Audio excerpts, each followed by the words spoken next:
So, on a number of occasions on this channel, I've talked about the limitless potential energy that comes from the sun and how it could be used to power our civilization if we were to exploit it with orbital power plants. And over the course of the last couple of years since I've been talking about this, there's been a varying amount of criticism from viewers as to whether or not any of this is even feasible. So, I decided to get an interview with somebody who's an expert in the field because the United Kingdom and ESA are collaborating to create a proof of concept prototype to demonstrate that this power can indeed be collected and transmitted from orbit, and it is the best and only really green source of energy that is ongoing, is not subject to any sort of interruption, and could power our civilization for the foreseeable future. But I really didn't have a lot of details.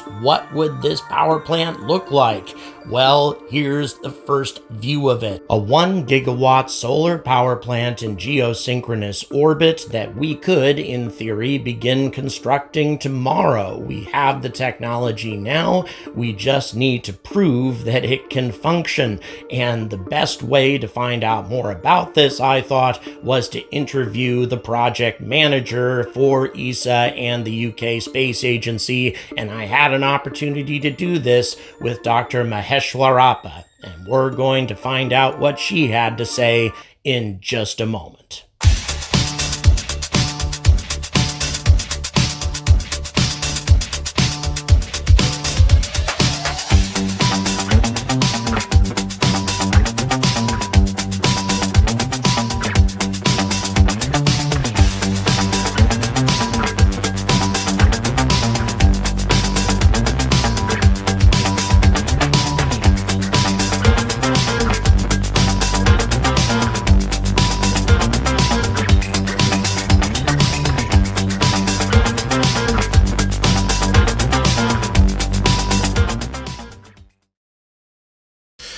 Good morning, everyone. So unexpectedly and at the last moment, we have an opportunity to speak to the UK Space Agency and to an expert into the concept of orbital solar power stations. Would you be so kind, Doctor, as to introduce yourself to the viewers? Sure, thank you. Thank you for having me. I'm Dr. Mamata Maheshwarappa. I'm the Payload Systems Lead within Office of Chief Engineer at UK Space Agency. I lead the space-based solar power on the technical side within the agency. Well, we're definitely dealing with somebody far more qualified to talk about this than anybody I've ever spoken to before. So we've, a lot of the basics of a space-based solar power system. A lot of people are aware of that. The idea of either placing a whole lot of PV panels in orbit, or perhaps a whole lot of reflective, and then reflecting all the solar energy into one spot, and then beaming it down to Earth, either with microwaves or with lasers. We'll get started there. Which method do you think is more feasible, beaming the power down via laser or via microwave? I think two things are very important. One is being able to face to the sun and Earth simultaneously. That gives you the maximum coverage and also to be able to provide power throughout the day. So that's one thing. And the second thing is being safe. So whichever architecture ticks these two boxes would be okay. So in the UK, we have this famous concept called Cassiopeia, which is a huge structure in the shape of the spiral. It can look at the sun and Earth at the same time because the whole structure rotates in orbit. Wow, that's fascinating. I'd be very interested to see if there's any conceptual drawings that we can share with the viewers. Hopefully that will pop up here. Yes. So, very interesting indeed. So, where in orbit is something like this going to be placed? Is it going to be sun-synchronous orbit? Is it going to be geostationary? Where does it have to be? Yeah, because we are looking at the continuous power and also and to be able to beam it down to Earth 24/7 and also not have eclipse so that the satellite is lit throughout the time. It is better to have it as far as possible, that is geosynchronous orbits. But again, going there directly would be really difficult, because in the sense we need to test the technologies first, if the concepts work fine. So there is a step in between that, having demonstrations in probably lower Earth orbit, or maybe in highly elliptical orbits, or in MEO, middle Earth orbit, before we go to geosynchronous orbits. Great. But the ultimate goal is to go to geosynchronous orbits. Right. Okay. That makes sense to me. Before we move on with that, with the challenges behind that particular issue, I mean, there's a lot of, can you also kind of lay out the advantages? I mean, obviously, the sun doesn't go down if you're, far enough up in orbit in any event to provide continuous power. You don't have the atmosphere interfering. But then people also say that, you're going to lose a lot of the power transmitting it through the atmosphere, that sort of thing. So do you have some ideas on how you would deal with those challenges, and how much more efficient is solar power going to be in orbit as opposed to, say, in the Sahara or something like that? Yeah, definitely.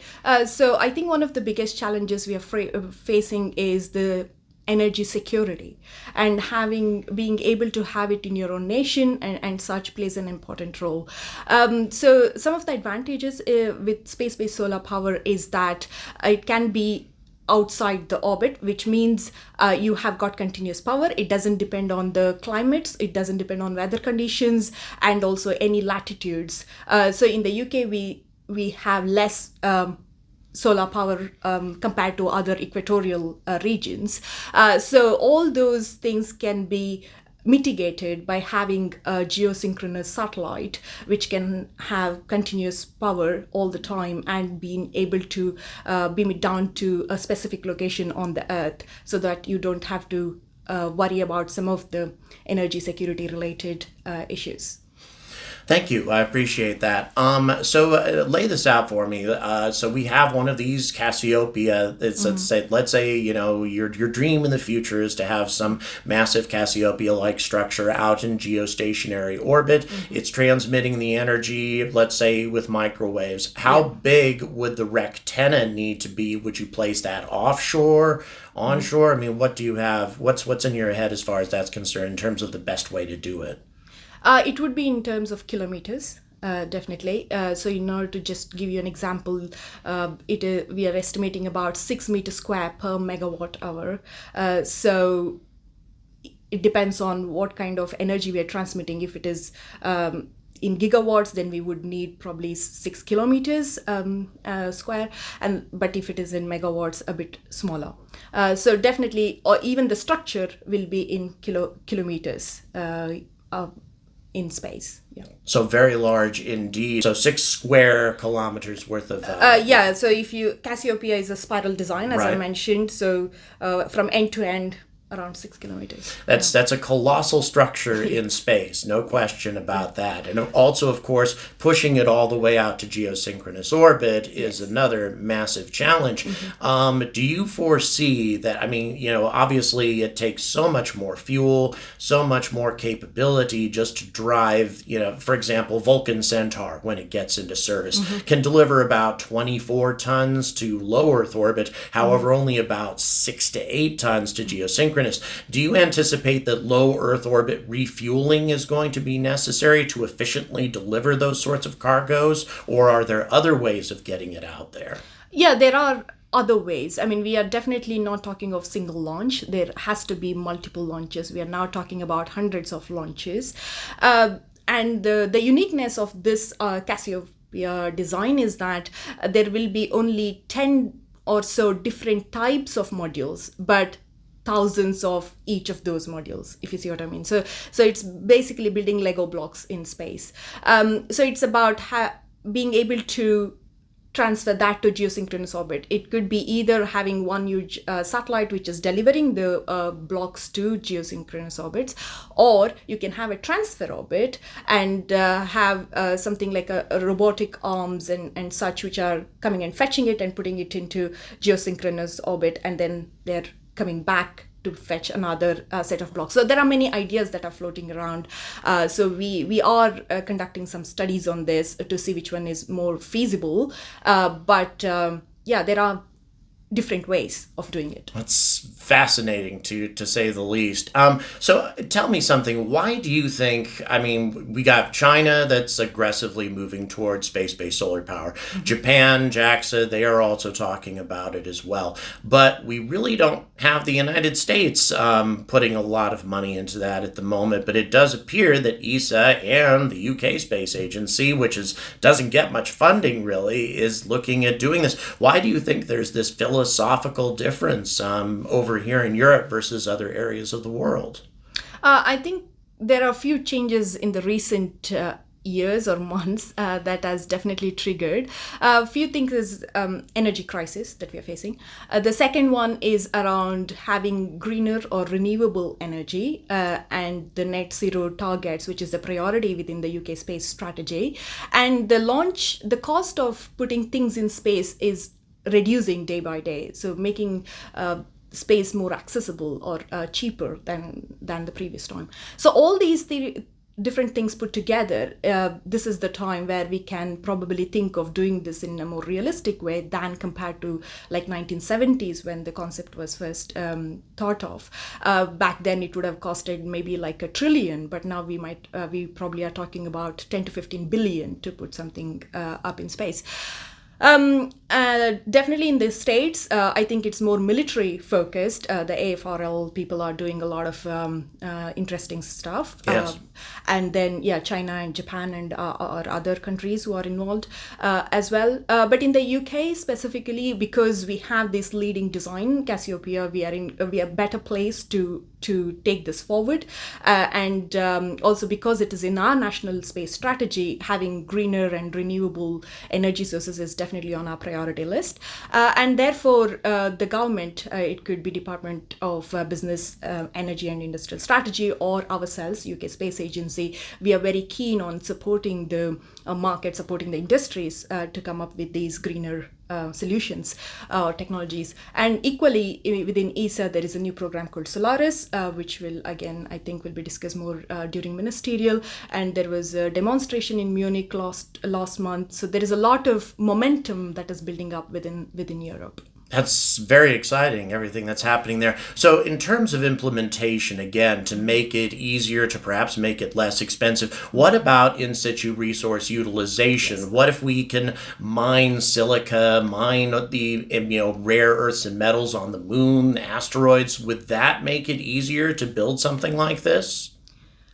Probably not immediately, because we do not have the technologies or the experience of doing that, and that needs a lot of learning curve and building the technologies. But what is definitely useful is in-orbit servicing and manufacturing. So in the past, when you look at 1970s papers, they are all based on astronauts building it. But now that we have advanced with the robotic stuff, so it makes it easier in that aspect. And so it is the in-orbiting servicing and manufacturing aspect which takes a lead role here, because we can't launch this huge structure in one go. So it has to be built in orbit. So you've quoted me a price of about $15 billion. Would that be for a 1 gigawatt? So $15 billion per gigawatt, roughly. Is what I'm not going to hold you to that, obviously, but still, I mean, if you think about that for a moment, if you think about the amount of money, for example, that we invested in bailing out the banks during the major recession, or that we've invested in wars in the Middle East, trillions of dollars that we put into that. If we're talking about $15 billion per gigawatt, we could solve massive energy problems for a fraction of the cost that we've spent on far less, constructive things. And would you say that'd be a fair statement? Yes, definitely, but we can't entirely rely, because these things do take decades to be built and be functional. So even in probably 2050s, we will still be using solar or wind on terrestrial application and in the terrestrial mode. But then, yes, this is another way of filling in that demand, or the energy demand that we have on Earth.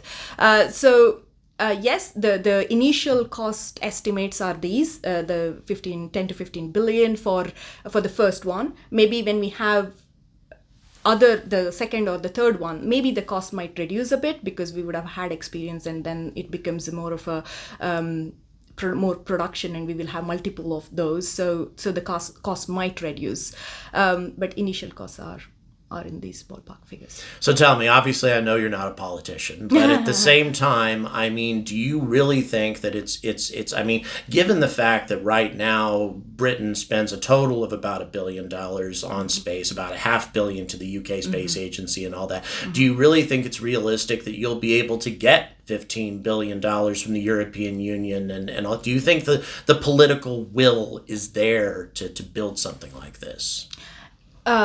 No is the short answer. So it is not just the government venture. This has to be a joint venture. Both public and private should come together, and no single country can deliver this. It has to be a collaborative approach again.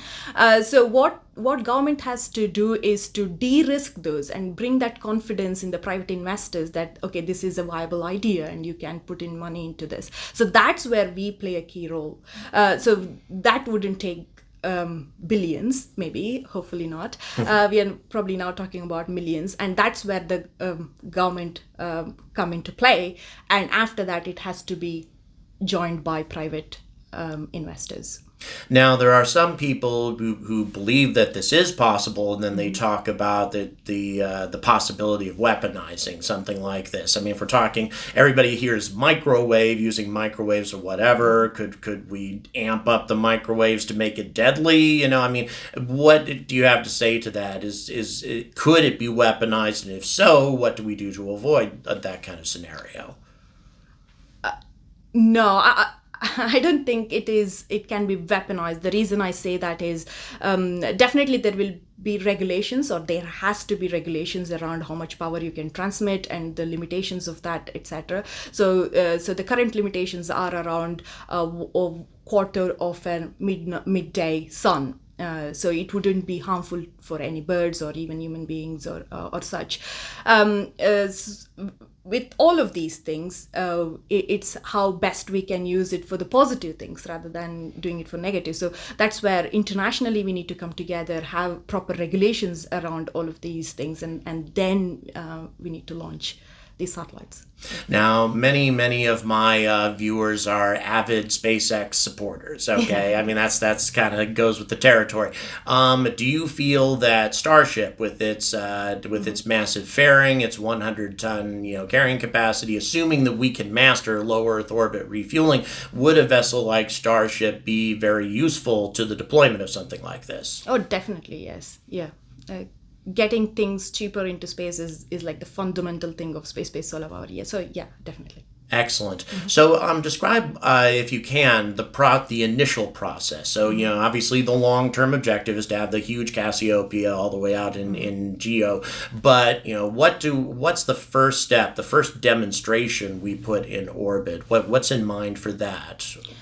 So it is probably short ranges. I mean, when I mean that, still from orbit. There are some demonstrations on ground levels and from drones and such, but it is important to have a satellite in lower Earth orbit or in medium Earth orbit and transmitting that to the microwave signals to Earth, and then we are converting back to electricity here efficiently and then connecting that to grid, etc. So there is a long chain that we need to still prove. Although we know how to build photovoltaic cells, we know how to build satellites, how to launch them, but it is the scale that matters. And we have not done something big like this before, so we need to take baby steps and do it sequentially. And also this robotic stuff that I mentioned earlier, the in-orbit servicing and manufacturing, so these are all called enabling technologies for SPSP, and those are in their primitive stages. So we need to develop those as well first before we think about something bigger.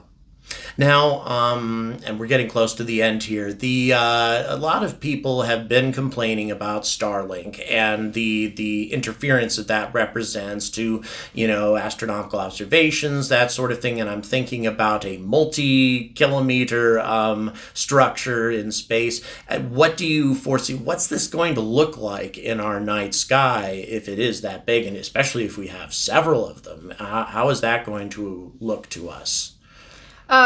I think probably the closest thing that we can relate to is the International Space Station. We are all used to seeing that in the night sky. It looks like a bright spot which is moving.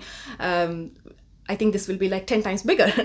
Right. So yeah, definitely I think you can see it from Earth, and also because the solar panels will be shining all the time from the solar rays. Yes, you will be able to spot them. Yeah. So it will obviously be much, much bigger than ISS, but at the same time, 30,000 kilometers out or something. So maybe, but still, that's a dramatic change to our night sky, yes. Which of course some people might be upset about. But still, if we're talking about green energy to supply our civilization, it's not a huge price to pay, definitely.